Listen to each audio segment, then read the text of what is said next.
ያ ረብ ይህንን ፔጅ ለተከታተለ ሼር ላደረገ ሪፖስት ላደረገ ኮመንት ውስጥ ገብቶ አሚን ላለ ሰው ያ ረብል ዓለሚን ጀነተል ፊርደውስ አንተ ወፍቀው በዱንያም በአኺራም የሚያሰጋውን ነገር ፍርሃቱን ስጋቱን አንተ አስወግድለት። ሰላሙ አለይኩም ወራህመቱላሂ ወበረካቱ። ብዙ ጊዜ ባረከላሁ ፊኩም ሰዎች የዲነል ኢስላምን ውበት እንዳይገለጽ በጣም ጥረት ያደርጋሉ። ይህ ማለት እንግዲህ ፀሐይን ለመከላከል መሞከር ማለት ነው። የማይሆን ነገር ነው። ኢስላም አላህ የደነገገው እውነተኛ እምነት ነው። ነብያቶች የመጡበት መንገድ ነው። ሱብሃንአላህ አልዓዚም። የሰው ልጅ ተፈጥሯዊ እምነት ነው። ያልተበረዘ ያልተነካ የሰው እጅ ያልገባበት ንጹህ እንደወረደ መጽሐፍ ያለው ብቸኛው እምነት ኢስላም ነው። ባረከላሁ ፊኩም።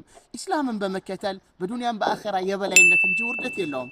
ኢስላም ጋር ጠላትነትን በመመስረት ሰውየው ራሱን ነው የሚጎዳው ማለት ነው። መልካም የሰራ ለራሱ ነው፣ መጥፎ የሰራም በራሱ ላይ ነው። አላህ ሂዳያ ይስጠን፣ ሂዳያ ይስጣቸው። ኢስላምን ለማወቅ የናፈቁ ሰዎች ያ ረብ መንገዱን አንተ አግራላቸው።